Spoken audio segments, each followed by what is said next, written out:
Baku, Baku.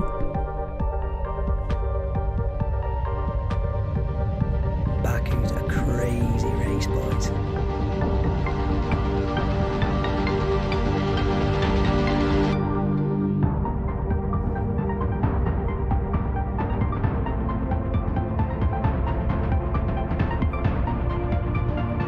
Mic check. Are we on this week or what? Yeah, I think we're on.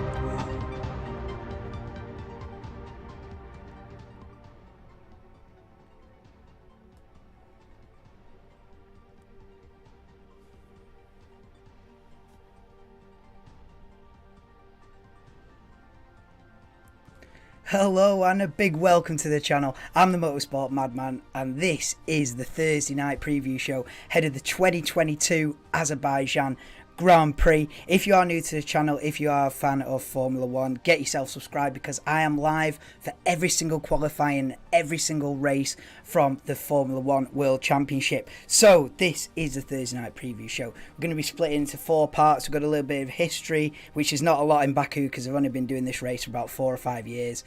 But we'll go through those races because they have been crazy 5 races that we've had in Baku. We've got news as well, just a roundup of the news in between Monaco and this race in Azerbaijan. And then a rundown through the teams, just going from back to front of the grid. Rundown of how the results everyone's got and where they stand heading into. We're now a third of the way through the season, so it's where are people standing up in the order, and then we finish off with Madman predictions at the end. So who have we got in the chat? Yes, Chris Poundcoin, as always. Ernesto, Matty Parker's in. Welcome in, lad. Taxi's in as well. Get in. Right then, lads. We've got a few things lined up. So how I usually work it. Well, before we get into it though, this is my schedule for the weekend. So we'll be doing practice 1 and practice 2 tomorrow. Midday for practice 1, Friday practice 1, 3 p.m. for practice 2. Then we'll be back on Saturday for qualifying at 10 to 3. So quali starts at 3 o'clock. I'm live 10 minutes before it. And then Grand Prix a little bit early on Sunday. Grand Prix at midday. So I'll be live at 10 to 12 for that. So what have we got lined up then? So we start off with a bit of history now. How we're usually going to do it is, I'll pick the best 3 races from that. So like, say it's Canada next weekend, I'll pick like the best 3 Canadian Grand Prix, or what I think are the best 3 Canadian Grand Prix, and just have a little, look what happened in 2011, look at this, But because Baku's so new, I just thought, do you know what? Baku's had some mad races.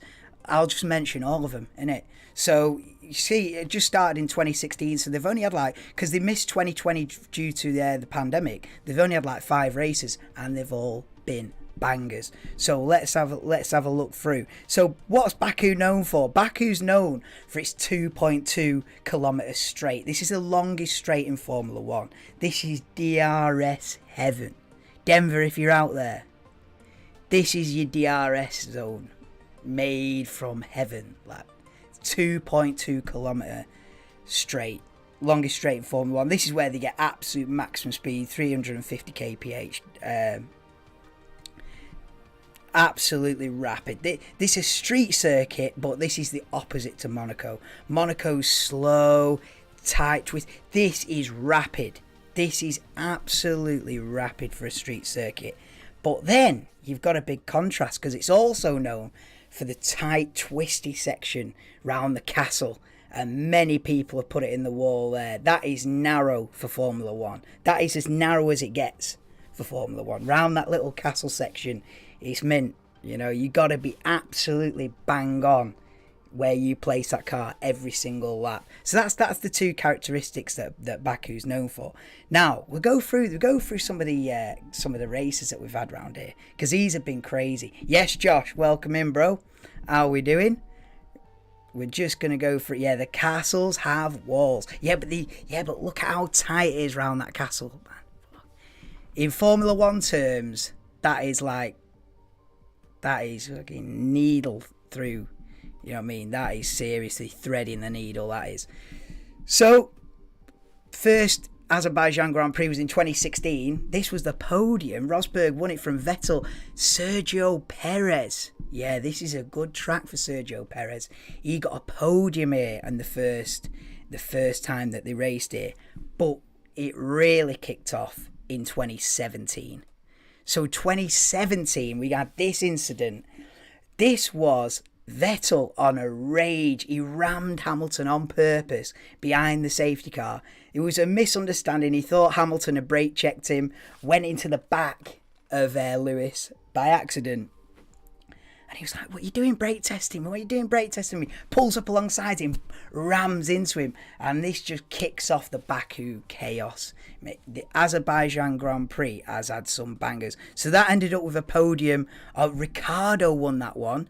Bottas and Lance Stroll in the Williams. I think he was beaten on the line by Bottas in the Mercedes. Literally a drag race to the line on the final lap.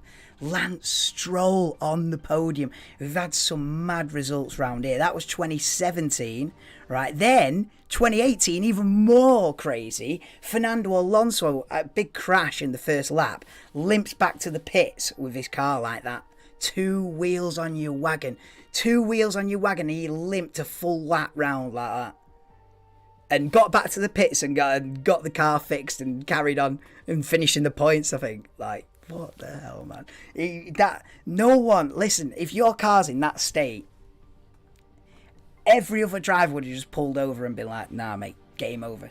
My day's done, innit? Your day's over. Nah, Alonso drove back to the pits like this. Hey, Baku's a crazy one. Yes, Farhan, how are we doing? And 2018 was also known for this. Ricciardo into the back of Verstappen at like 200 mile an hour. Both out of the race. Both Red Bulls crashed into each other in Baku. That was the beginning of the end for Daniel Ricciardo at Red Bull. That was the tension. The tension boiled over and tried to overtake his teammate. Verstappen cut him up last minute. Bang! And wrote both cars out of the race, man. Red Bull were absolutely fuming. So 2018 ended up Hamilton winning it, Raikkonen and Perez again. I told you. Strong track for Perez this. Perez on the podium again in 18. So he's been on the podium 16 and 18. Then we goes 2019 and Leclerc bins it at that tight castle section. That is Leclerc in the wall, and that's where you get his saying from, I am stupid. I am stupid. That famous team radio is from that. Leclerc binning it. And this next little picture that I've got here, this just sums up the Azerbaijan Grand Prix. This sums Baku up, this. Where else would you ever see a Formula 1 headline like that? Race, Azerbaijan. Ricciardo reverses into Kvyat. Only in Baku would you get this kind of a headline. These races are nuts, man. People reversing into what? It's just mad. And then the 2019 podium, Bottas wins it for Mercedes. Vettel again on the podium. It's a strong race for Vettel as well. Vettel, I don't think's finished outside the top 4 in this race.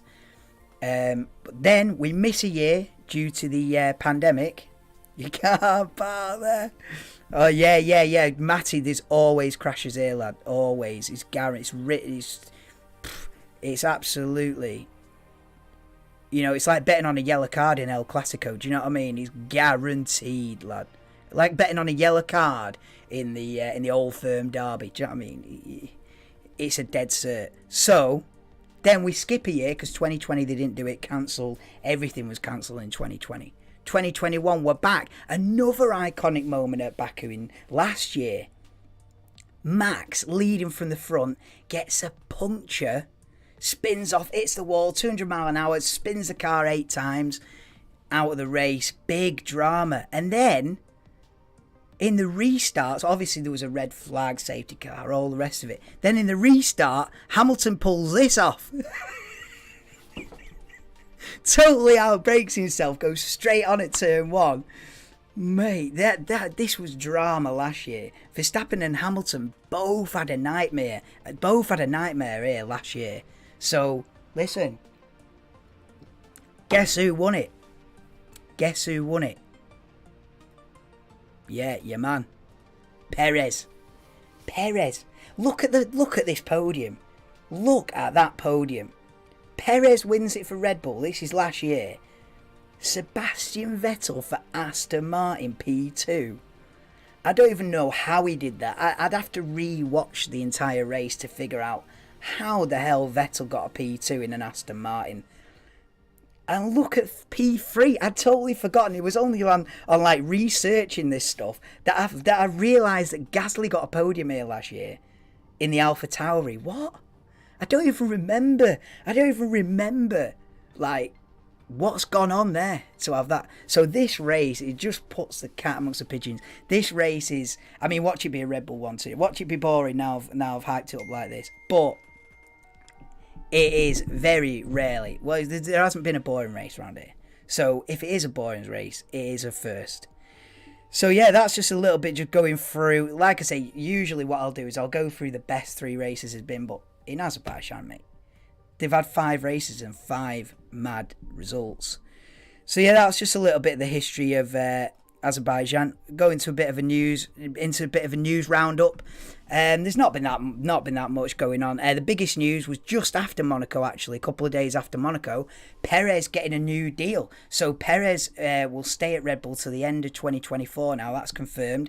That was pretty much. What I am surprised is that what is good is that he's got a 2-year deal. You see, rather than just give him another year and then give him another year, at least they've given him a 2-year deal, so he's got a bit of, he can chill a bit now. You know, he's not under that constant pressure of, will they sign me up? And he deserves it. Listen, he more than deserves it. He's in the championship fight this year. And what's funny is, he did let it slip, actually, that he'd signed the deal before Monaco. Because when he was going up to the podium in Monaco, because he obviously won last weekend, there's a picture of it, well, won a couple of weeks ago in Monaco. He was actually on his way up to the podium. He was saying to his team boss Christian Horner, I shouldn't have signed so soon, meaning I could have got more money now signing now. Now, you know, you're in the proper championship fight. But yeah, Perez fully deserves to stay at Red Bull. It does, what I will say in a minute is it does. What happens to this guy? Pierre Gasly. Now, he's in the Red Bull family, but I don't think for much longer. You know, he is still technically a Red Bull junior. I think that's going to change. I think the driver market is going to be about Pierre Gasly for next season and about Daniel Ricciardo. Will McLaren replace Ricciardo with Gasly? That's a possibility. But the thing is, Gasly's stock's going down at the minute because he's not got the car this year. You know, last year he was getting like you've seen, he got on podiums and stuff. This year he's not in a position to. So will McLaren, you know, Gasly isn't headline news at the moment. So will McLaren go from Ricciardo to Gasly? Maybe not. But Gasly's going to move on. Whether he goes to Alpine or whether I think he's up for a move, you know, further up the grid, Pierre Gasly. So look out for that. Other bit of news, which is a bit of a weird one. Brad Pitt in a Formula 1 film, co-directed by Lewis Hamilton. What? Bit of a mad one. Yeah, they're making a Formula 1 movie with Brad Pitt, 58 years of age. I had a look at the plot, and it's supposed to be an F1 driver coming out of retirement and going up against a rookie. I don't know if that's going to be. I don't know if that's going to be any worth watching, but as yet untitled, it's going to be another 2-3 years probably before that comes out. But I'm not sure about F1 movie with Brad Pitt in it, to be fair. But yeah, I thought it was worth a mention. Other little bit of news, the French Grand Prix is in doubt. They're at the end of their contract this year. French Grand Prix is in about another month, 6 weeks. French Grand Prix. Yeah, it's not very good, is it? French Grand Prix. This track, you know, I was saying about Azerbaijan this weekend. It always serves up a dramatic race. You know, no matter what, you always get something. In France, Circuit Paul Ricard. I don't even remember anything How long's it been on the calendar? This track about similar to Baku, like 5 years. I don't even remember anything from any of those races. So so it's no surprise to me that they're in doubt of signing a new contract, because it's just dead. Yeah, it's dead. So yeah, it's no surprise to me. And look at the state of the track, man. This looks like wacky races out here. Not to mention the blue stripes that just do your head in when you're watching that for 2 hours. It's like headache material. Look at it. It's just a mess. It's like something out of a cartoon. Get it off the calendar, man. The thing is, I wouldn't mind, but they've got better tracks than that. I forget the name of the other big circuit in France where they used to have it in like 2007. You know, that's the place to go. I can't quite think of the name of it now on the top of my head. It'll come to me later on. But this isn't the place to race in France, man. This is not the place. What else we got news-wise? Oh yeah, they're making, well, it's coming out soon actually, F1 manager game. You know, like you got your football, you've got like your FIFA, but then you've got your football manager. Well, F1 are doing the same, so you'll have like your F1 2022 game where you're driving the car, Now they're making an F1 manager game, and it looks sick. Every F1 nerd has seen this and gone, yeah.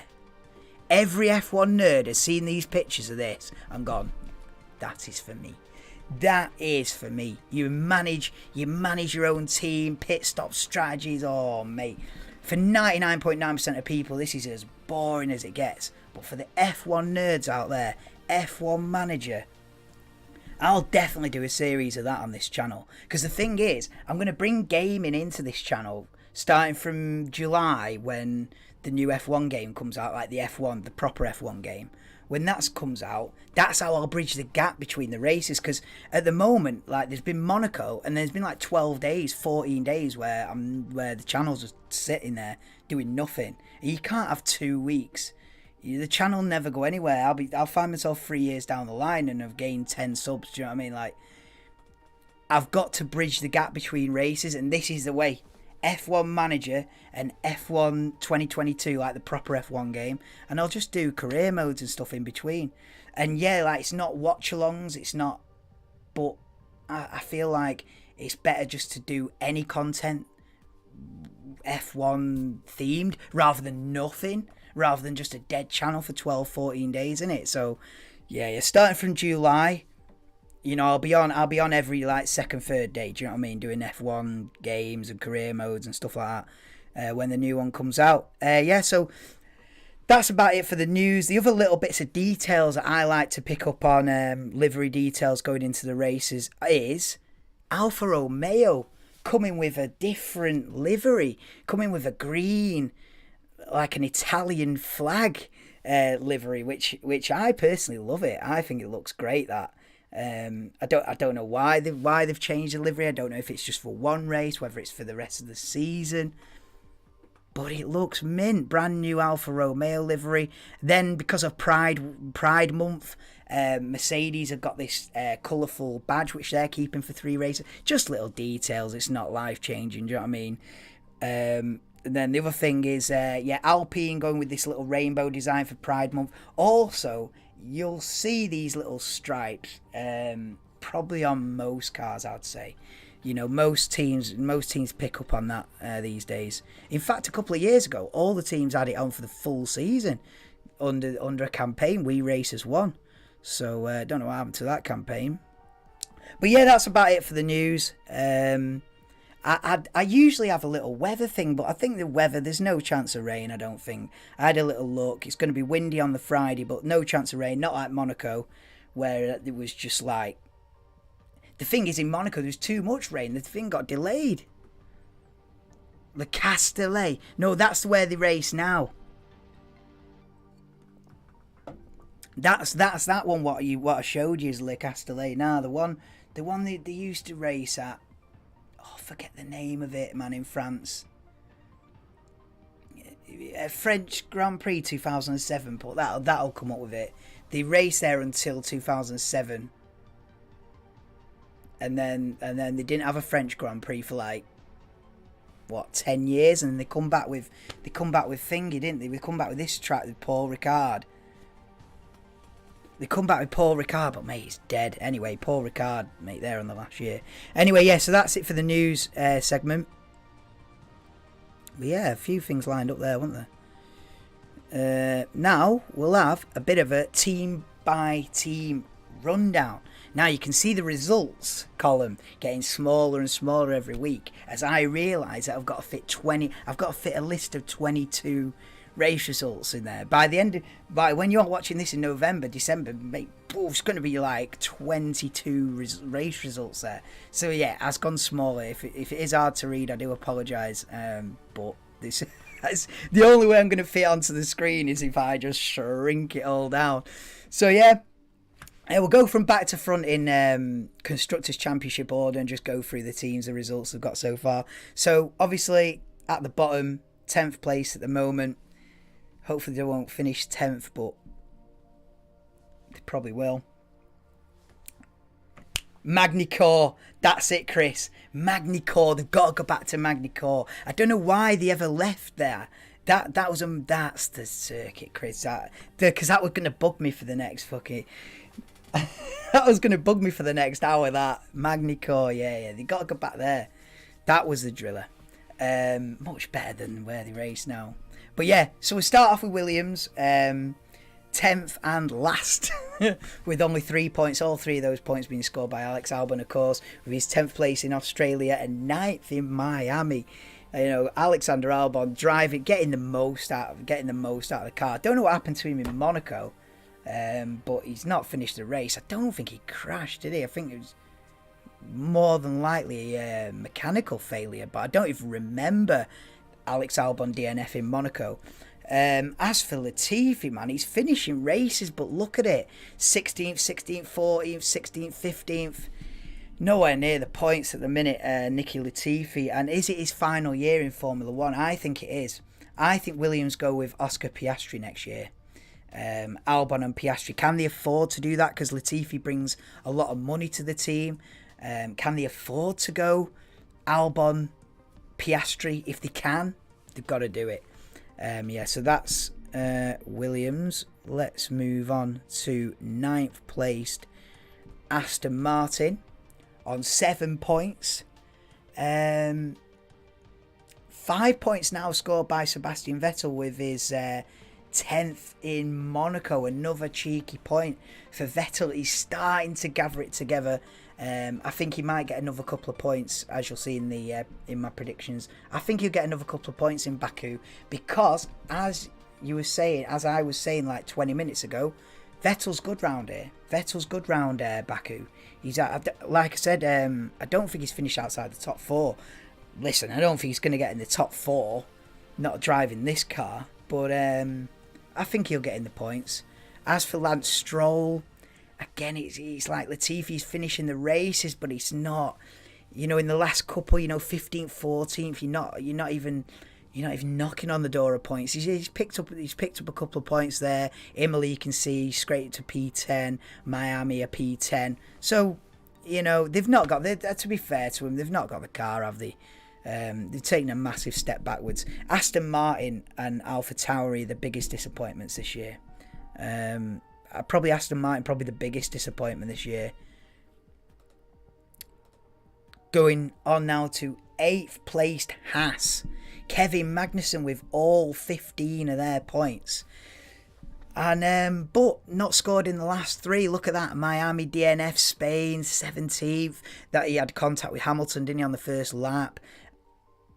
Didn't have the car to then come through the field. Finishes 17th in that. Monaco DNF. I don't know what happened to Kevin Magnussen, but he retired early on. I think that was a mechanical issue. He didn't wrap it up because it was his teammate, unfortunately, Mick Schumacher, that wrapped it up big time in Monaco. Not having a good season so far. Mick Schumacher needs to pick it up, man. And I pray he does. I'm a big Mick Schumacher fan, and I'm praying that he picks it up. And if my prediction comes true, he might just scrape a point this weekend in Baku. I think the car's going to be decent round here. I think the Alfa Romeo and the Haas, I think they're going to be decent round Baku. And please, Mick, for my sanity, let's score a point, bro. Let's score a point. Anyway, now to P7, Alpha Tauri. Along with Aston Martin, these guys are the biggest disappointment of the season. 17 points. I can see them dropping. I can see Haas finishing above them in the championship, to be fair. Especially if Mick starts to get on it. And, Kevin's had an unlucky couple of races. If they start to get on it, mate, these guys are in the mud. Look at them. I mean, I was saying Pierre Gasly last year getting podiums and stuff, getting regular top 6. Mate, they've had a massive drop-off. Look at this. 8th, 9th, yeah, not bad at the beginning of the season from Gasly. And 12th, DNF, 13th, 11th. And the problem is, if he wants to move to McLaren or, a bigger team, his stock's falling now. Because he was top 6 every week last year, but this year he's just not got the machinery to do that, and Gasly's falling away from people's... he had big hype last year, and now it's fading, and that's just purely the car you're driving. As for Yuki Tsunoda on the other side of the garage, again, the odd point here and there, but it's not anything consistent. You go from scraping a point in Spain, P10 to P17, it's nowhere. It's nowhere. They need to... I don't even know. Do they need to look at next year now? Do Alpha Tauri need to go, listen, we've not got it right here. Let's think about 2023. Maybe they're already on that mode, but not a great season so far by them. Moving on then to Alpine in P6 on 40 points then. Not too bad. But look at look at how one-sided it is. Ocon 30 points, Alonso only 10. You'd think it'd be the other way. Well, Alonso in his heyday was absolutely immense. You'd think, he'd be able to keep Esteban Ocon honest. But Ocon's been so consistent. Look at that. 7th, 6th, 7th. Then 14th in Imola. Yeah, he's outside the points there, stuck behind Gasly and Hamilton he was in Imola. Then 8th, 7th. Just outside the points in Monaco. But listen, he's having a good season, Esteban Ocon. Probably the most underrated driver on the grid, to be fair. Probably the most underrated driver on the grid. Yeah, Ocon and Gasly, both French drivers, are massively underrated. But yeah, Fernando Alonso starting to get his season together now. Look at that. Miami 11th, Spain bit better 9th, Monaco better 7th. He's starting to score the points now, Fernando Alonso. It's starting to come to him. And I see these guys they're moving in the right direction, Alpine. On then to 5th place at the moment, Alfa Romeo. Look how one-sided this is. I tell you what, if Alfa Romeo had two drivers doing what Bottas is doing, mate, they'd be up there scrapping with Mercedes. These guys, Bottas has had a mega start to the season. Look at those results from Valtteri Bottas, man. 6th, then an unfortunate, I think he had a mechanical issue in Saudi Arabia. Then look at this, 8th, 5th, 7th, 6th, 9th, just points every single week. The consistency, it's just, Bottas is probably having his best season that he's ever had.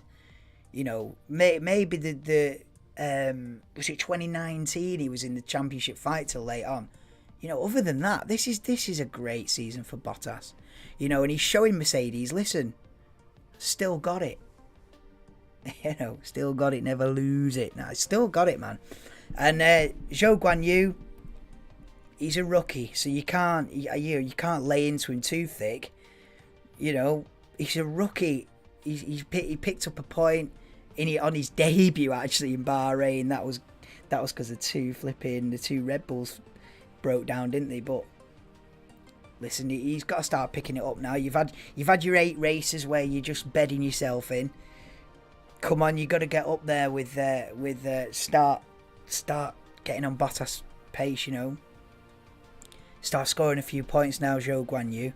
But yeah, you can't lay into him too much. It is his debut, but 41 points they've scored, and 40 for your man, and 1 This is what a Formula One team doesn't want. You want two drivers, more or less on it. Not, bit of a nightmare for them. But it's his debut year, and it's his rookie year.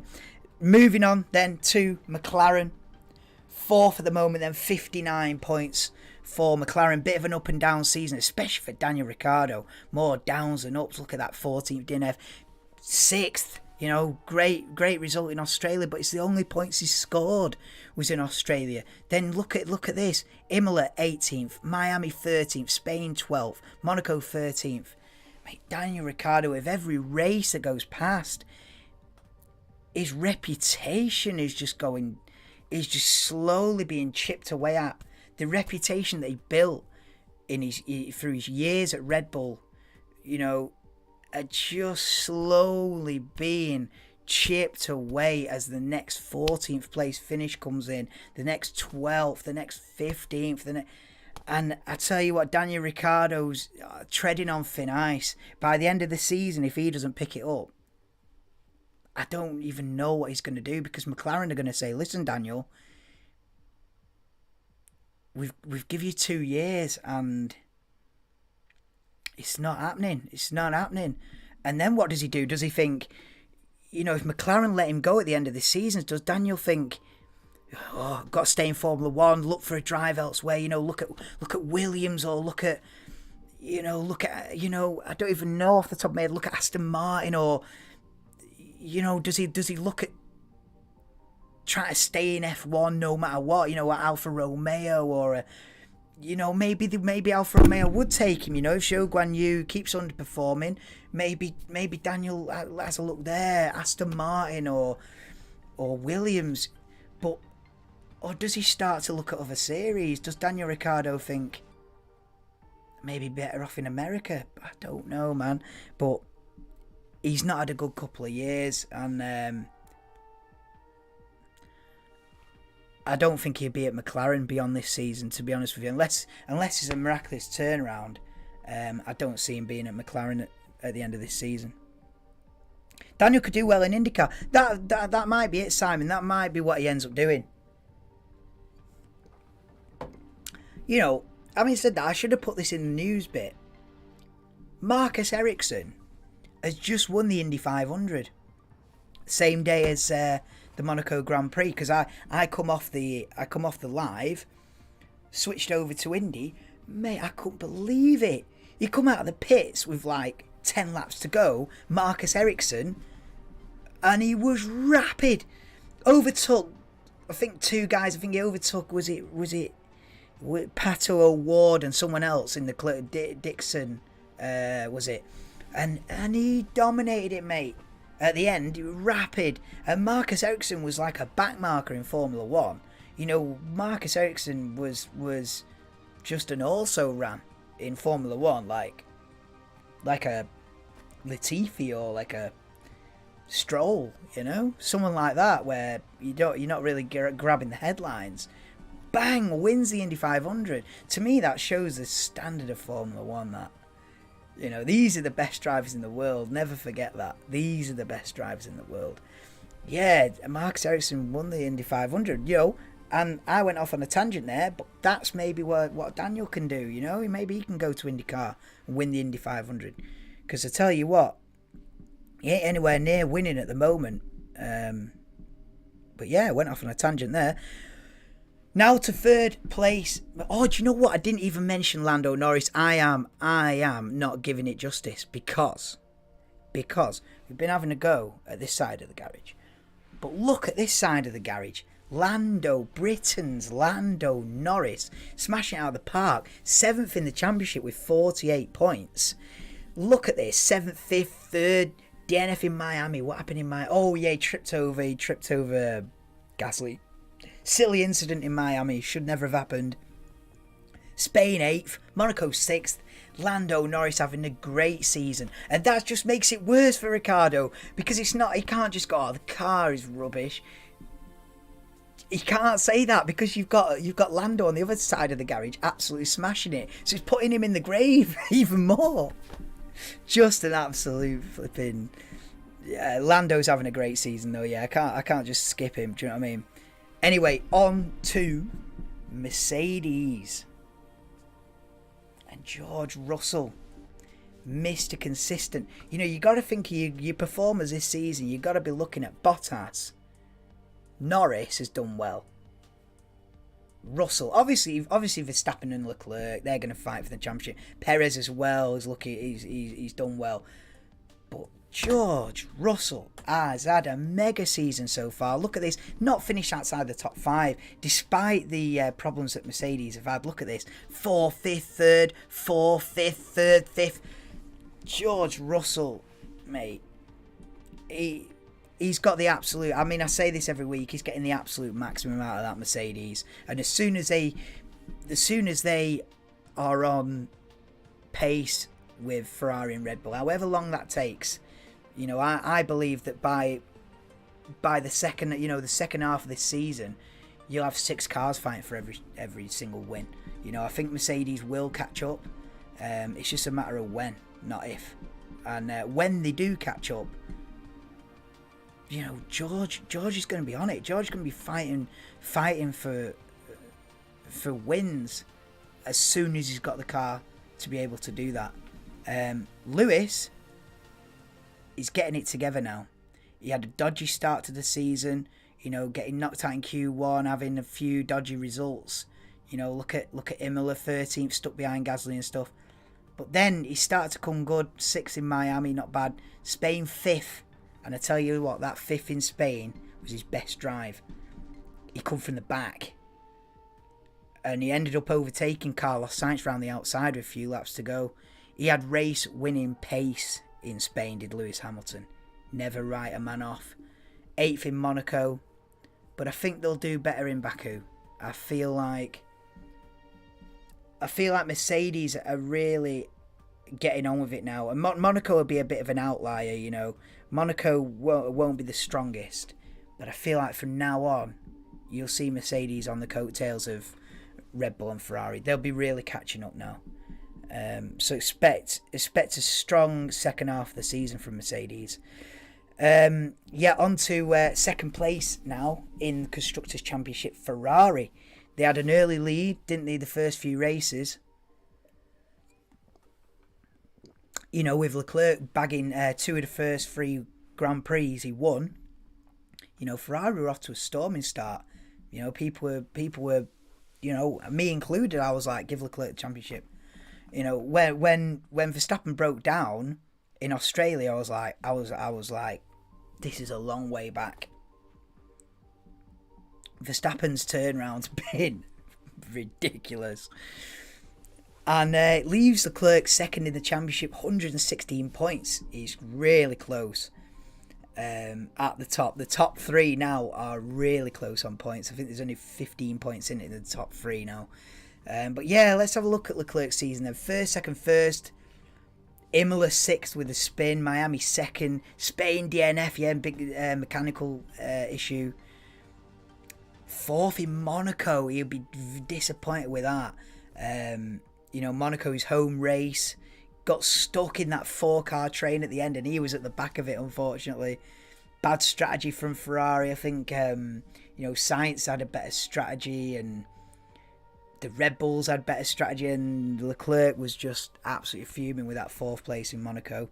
Carlos Sainz, on the other hand, he's picking it up now. You know, I've been having a go at Sainz. You know, a couple of back-to-back DNFs there, Australia and Imola. But look at that, 3rd, 4th, 2nd. It's not bad. But when's he going to win his first race? Remember, Carlos Sainz hasn't won a race yet. He had a good chance in. I tell you what, he had a good chance in Monza a couple of years ago when Gasly won. Yeah, Gasly won the Italian Grand Prix, and Sainz followed him home. In McLaren, that was when he was driving for McLaren. But Sainz should have had his first win by now, and he's starting to become a bit of a, you know what I mean, a bit of a weight on his back. You know, when you're going to win, it's got to come sooner rather than later. But to win, you've got to beat these boys, and they are running rampant at the moment. Red Bull have won the last 4 races. Is that right? 1, 2, 3. Yeah, Red Bull have won the last 4 races. You know, Perez in the championship fight. Look at that.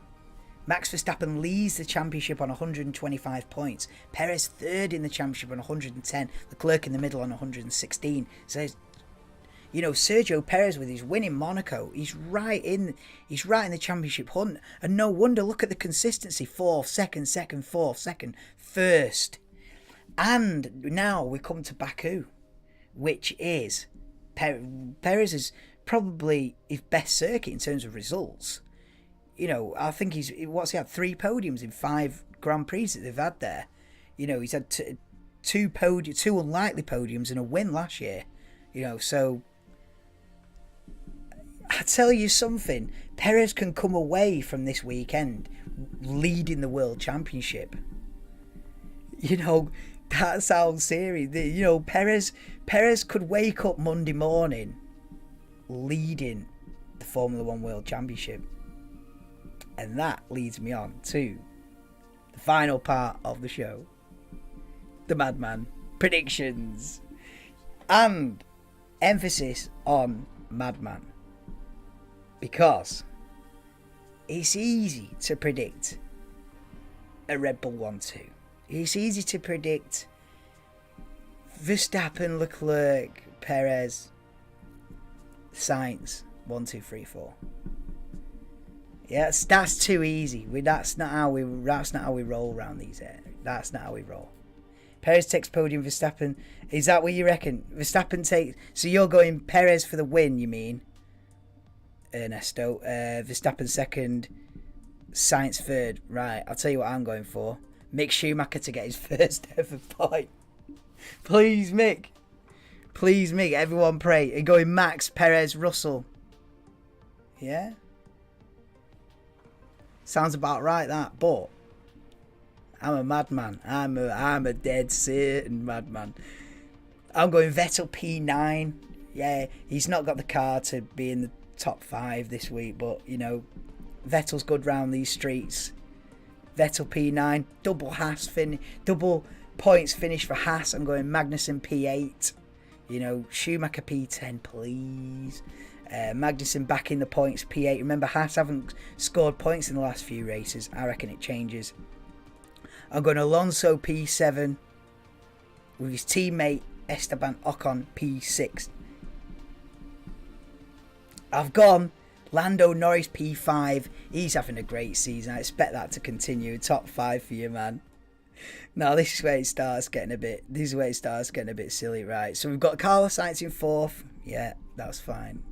This is where we start getting a bit madman now.